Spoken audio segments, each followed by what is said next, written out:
Je vous montre le deuxième exercice sur l'écran. Deuxième exercice, il s'agit de la programmation de la production. Une société anonyme fabrique deux produits, deux types de produits X et Y, qui nécessitent tous les deux le passage par deux ateliers. Le temps en heures machine par unité de produit et par atelier, ainsi que les capacités disponibles, sont données dans le tableau ci-dessous. Je vais reprendre le tableau, ok? Je le reprends sur le mien. Donc là, c'est exercice 2. Je vous reprends le tableau que j'ai ici au niveau de l'exercice. Alors, nous avons comme élément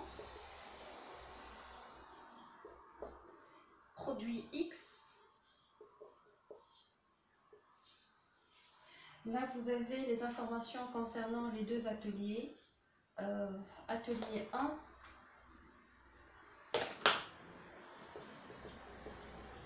et atelier 2. D'accord? Le produit X nécessite 3 heures au niveau de l'atelier 1 et 4 heures au niveau de l'atelier 2. Produit Y maintenant,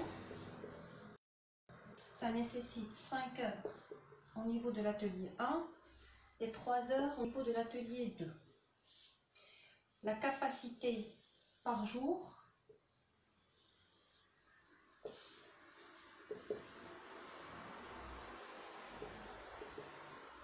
l'atelier 1 ne peut pas dépasser 1500 heures par jour.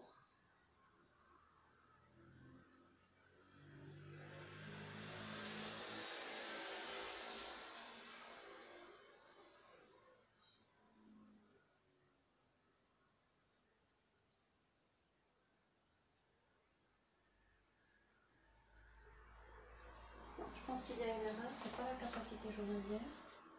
Donc on va dire capacité tout simplement. La capacité de chaque atelier. L'atelier 2 c'est 1200 heures. Ok? Vous avez également comme information, pour des raisons commerciales, la production de l'article X ne peut pas dépasser 200 unités par jour, c'est-à-dire inférieur ou égal à 200 unités. Ok. Et vous avez la marge sur coût variable, unitaire bien sûr, qui est de 1000 dirhams pour X et 500 dirhams pour Y. Ok?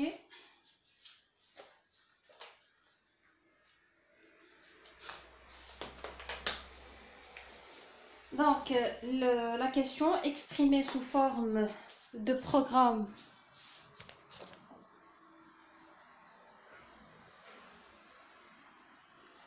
C'est bon, on peut avancer?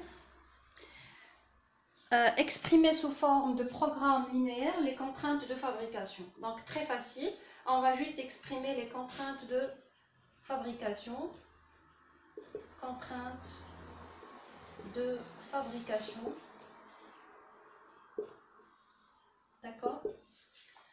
Vous avez ici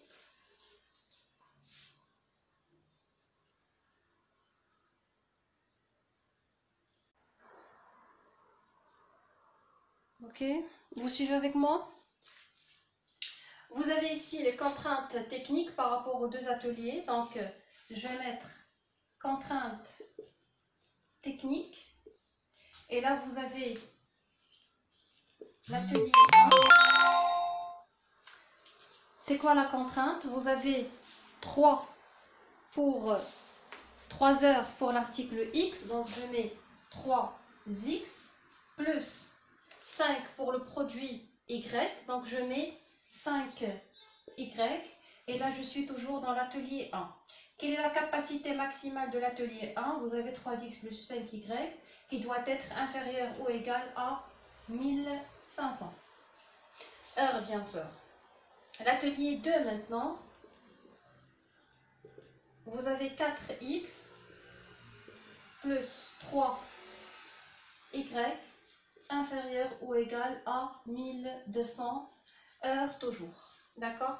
Ça, c'est la première contrainte. La deuxième, vous avez une contrainte de marché.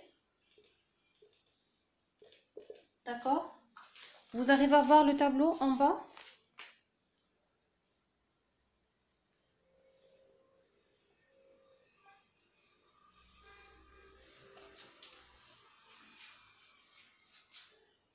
Contrainte de marché, x inférieur ou égal à 200. Ça va? Je peux effacer ici en haut, comme ça je mets les contraintes en haut. C'est bon? Je peux effacer les données?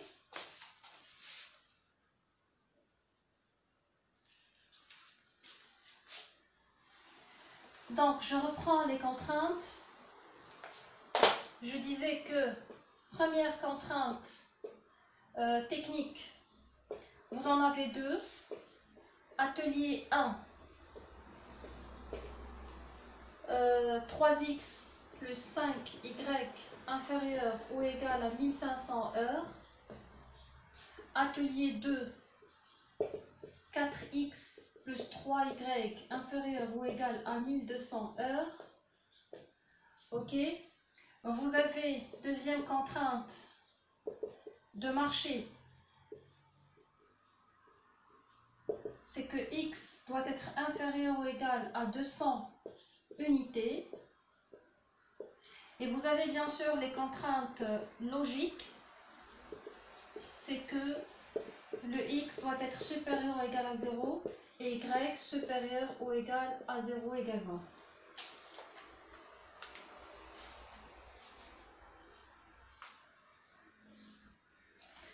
On pose notre fonction z maintenant. Vous avez des variables unitaires.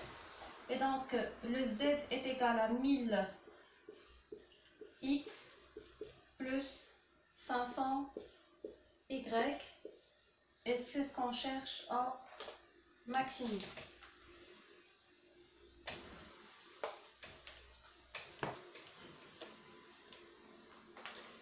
C'est OK?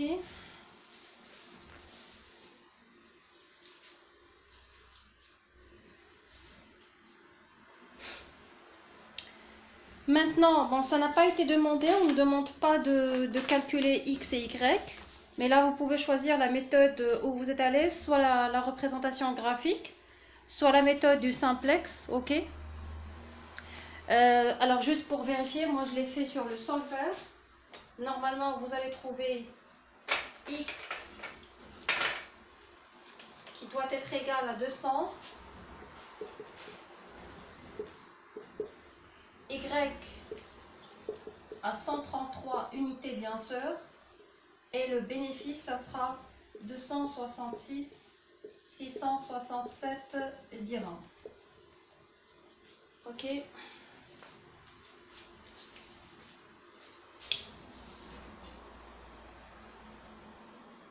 Vous me dites s'il vous plaît si c'est ok. Donc là, normalement, on a terminé le deuxième exercice.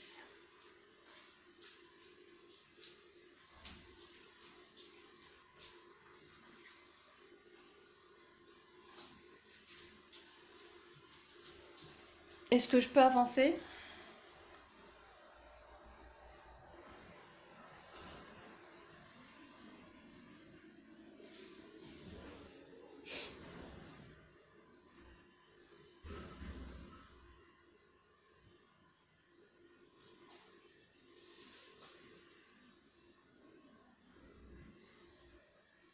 Allô, allô.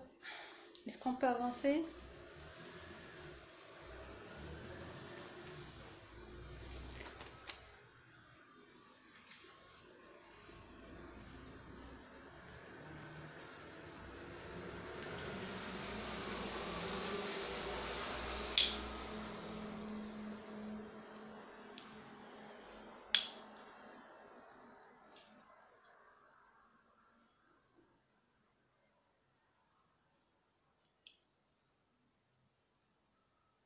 C'est bon, j'efface?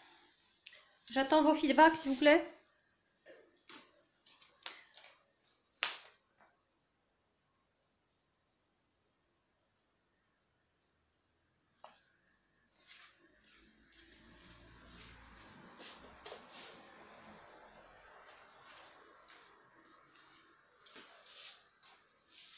Allô, allô. Je peux effacer?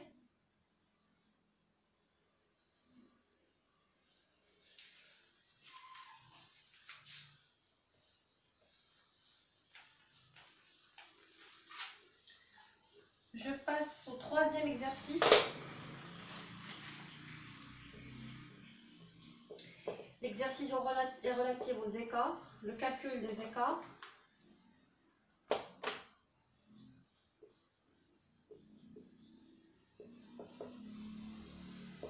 Et là, c'est par rapport au budget de production.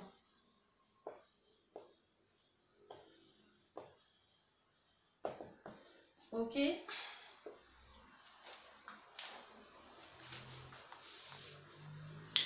Je vous montre l'exercice.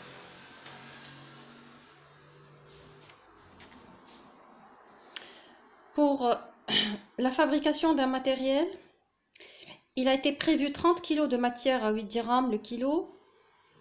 À la fin des travaux, il s'est avéré que la fabrication a exigé 50 kg de matière à 6 dirhams le kilo. Donc là, je vais noter ces informations.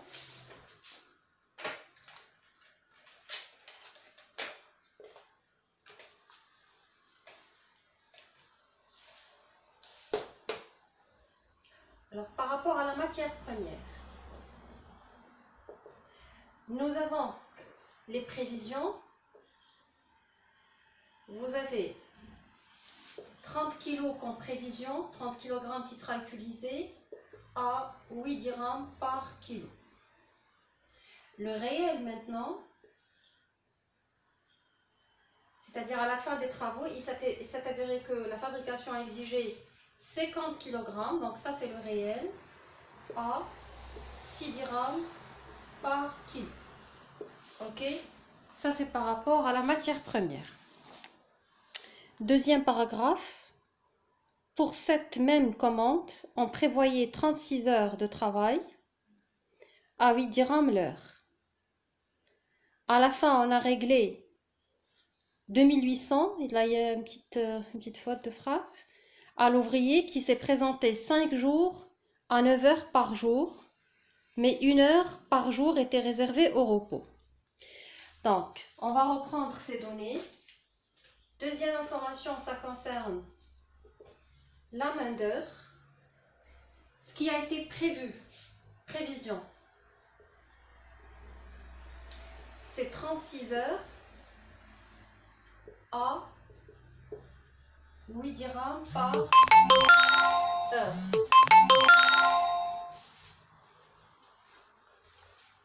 Je vais mettre plutôt 80 dirhams.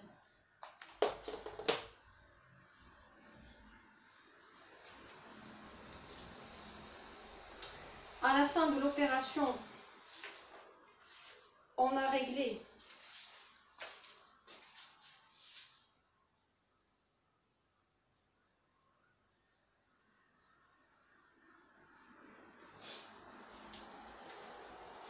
à la fin de l'opération, on a réglé 2800, donc le réel, c'est 2800 dirhams. Donc ça, c'est le total, mais on a besoin de calculer, bien sûr, l'horaire et le taux horaire.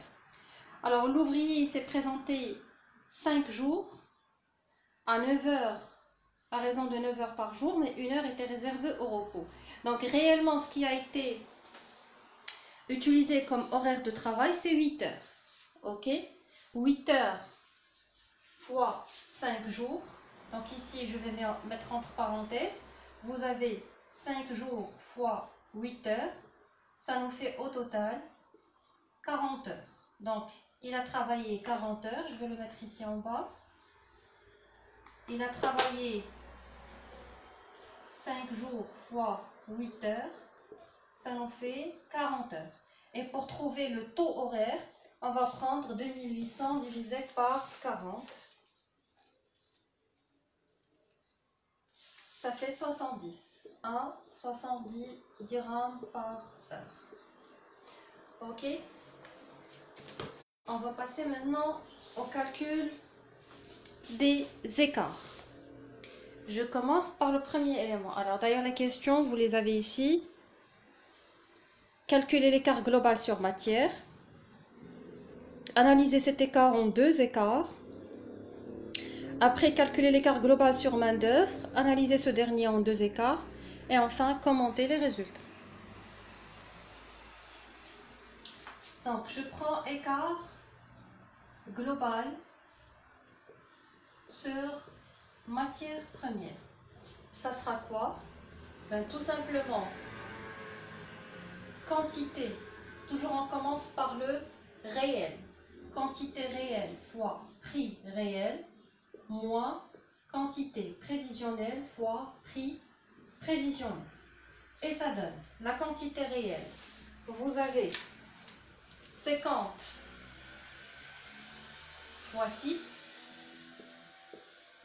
moins quantité prévisionnelle 30 fois 8.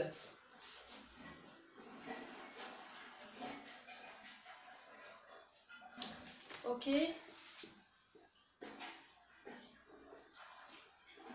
Ça vous fait 60. Ça, c'est l'écart global. Après, on va scinder cet écart global en écart sur quantité, puis écart sur prix. Je rappelle que là, on est en train de travailler l'écart sur matière première. Alors, l'écart sur quantité, c'est égal à quoi? Quantité réelle moins quantité prévisionnelle fois le prix prévisionnel. Et ça donne quantité réelle 50 moins quantité prévisionnelle 30 fois le prix prévisionnel fois 8. Et ça donne 160. Écart sur prix maintenant. Prix réel moins prix prévisionnel fois la quantité réelle. Et ça donne prix réel 6 moins prix prévisionnel 8 égale fois la quantité réelle 50 et ça donne moins 100.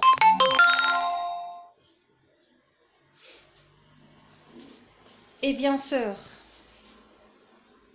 la somme de l'écart sur quantité et l'écart sur prix doit nous donner l'écart global automatiquement.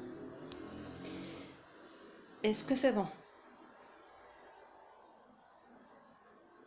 S'il vous plaît, je ne reçois pas de feedback, donc je ne peux pas savoir est-ce que c'est lisible le tableau et est-ce que vous suivez avec moi?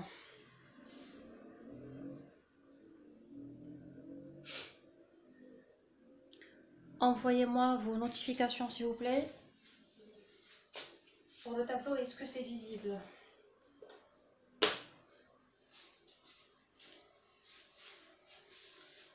Je passe à l'écart sur main-d'œuvre.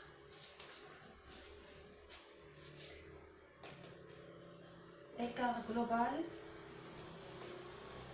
sur main-d'œuvre. Donc, de la même manière, c'est toujours le réel moins le prévisionnel. Et là, on va prendre le nombre d'heures réel, bien sûr, fois le taux horaire réel, moins le nombre d'heures prévisionnelles fois le taux horaire prévisionnel. Et ça donne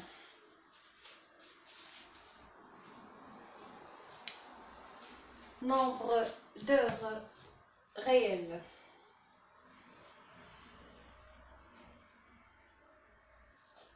Nombre d'heures réelles, donc voilà, vous avez 40, normalement 40 fois 70, sinon vous prenez directement 2800.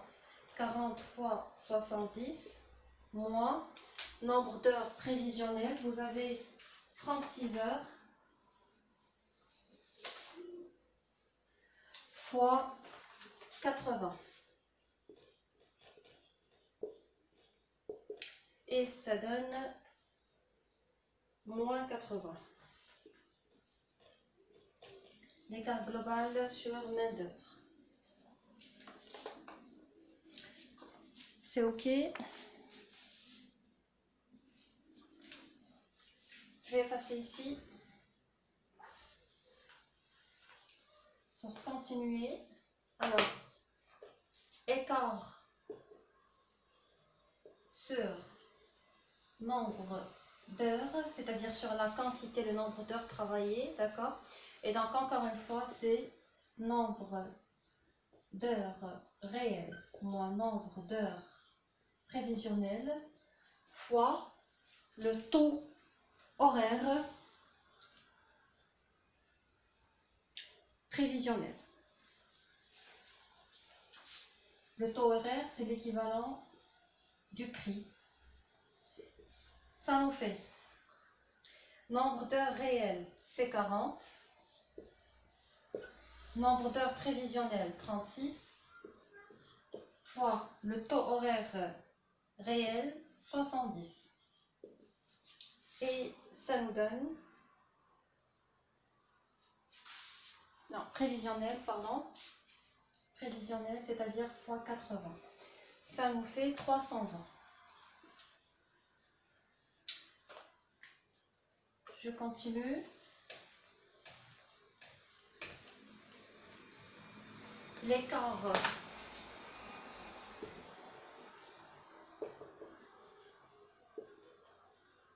sur taux horaire, ça sera taux horaire réel. Je répète, pour le taux horaire, c'est l'équivalent du prix, c'est le prix de l'heure. Donc, taux horaire réel moins taux horaire prévisionnel fois la quantité réelle ou le nombre d'heures réelles. Ça nous fait taux horaire réel 70 moins taux horaire prévisionnel 80 fois le nombre d'heures réelles fois 40 et ça nous donne moins 400.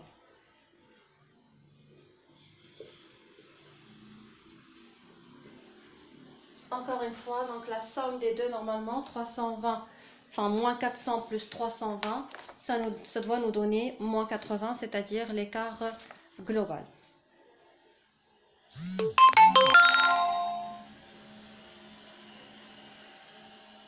Par rapport à l'analyse maintenant,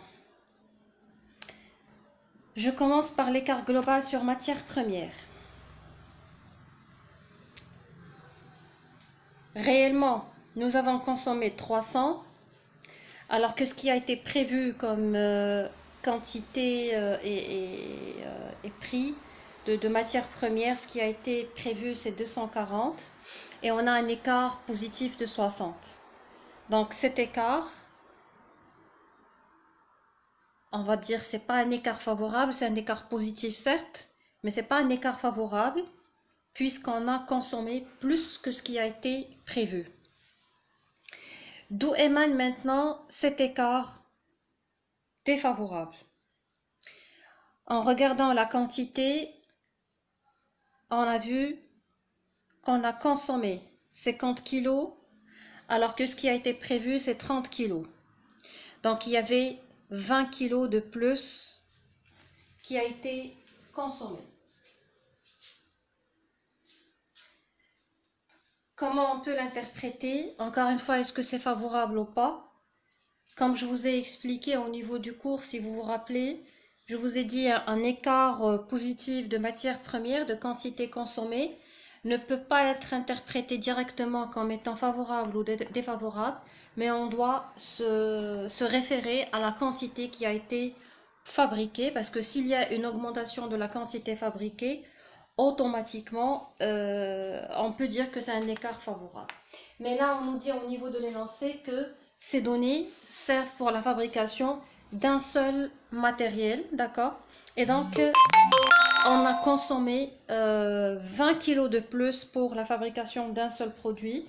Ça veut dire que c'est un écart défavorable en termes de quantité, d'accord? D'ailleurs, cet écart émane essentiellement de la quantité supérieure qui a été consommée. En regardant le prix, vous avez un prix réel de 6 dirhams, alors que ce qui a été prévu, c'est 8 dirhams. Donc on remarque un écart de moins 100, un écart négatif, et là on peut dire que c'est un écart favorable, parce que le prix avec lequel on a acheté cette matière première a été inférieur par rapport à ce qui a été prévu. Ok? Donc ça concernant l'écart global sur matière première. Je passe maintenant à l'écart sur main-d'œuvre.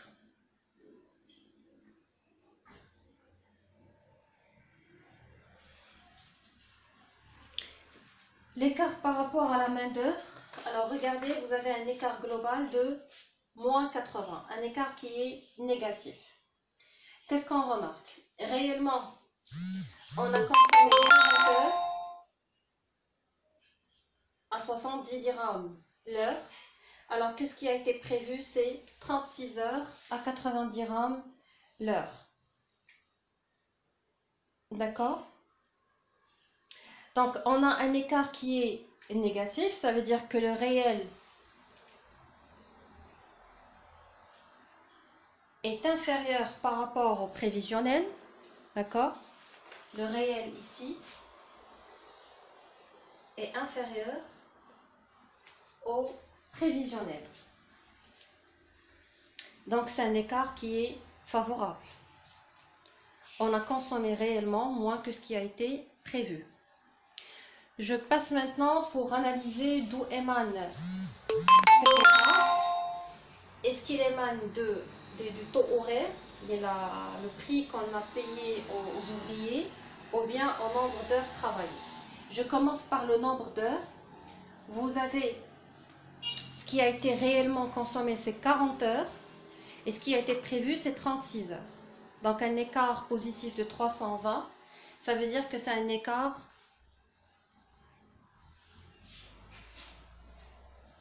normalement, c'est un écart défavorable, parce qu'on a consommé réellement plus d'heures que ce qui a été prévu. Ok? L'écart maintenant sur taux horaire.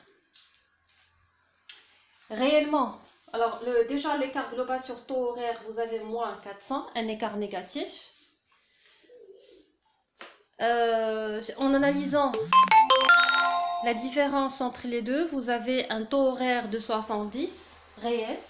Donc réellement, on a payé 70, alors que ce qui a été prévu, c'est 80 dirhams.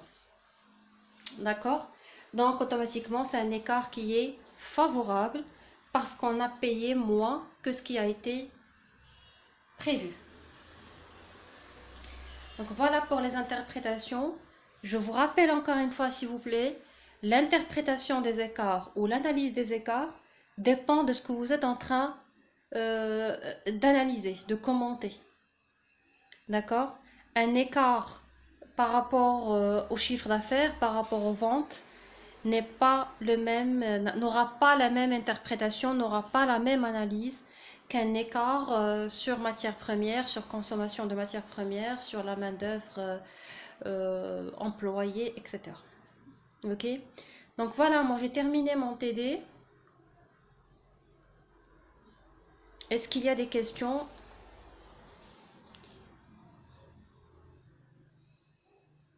Sinon, on se dit donc à la semaine prochaine. Pour la semaine prochaine, je vais organiser une réunion Zoom. Comme ça, s'il y a des questions, on pourrait avoir l'interaction avec les étudiants. Je vous donnerai bien sûr la date et l'heure à l'avance. Alors, est-ce qu'il y a des questions?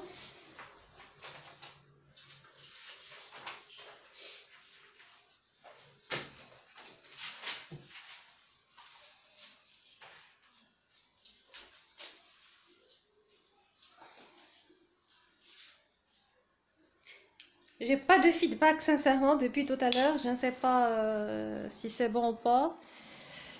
En tout cas, je vous remercie pour votre attention. S'il y a des questions, allez-y.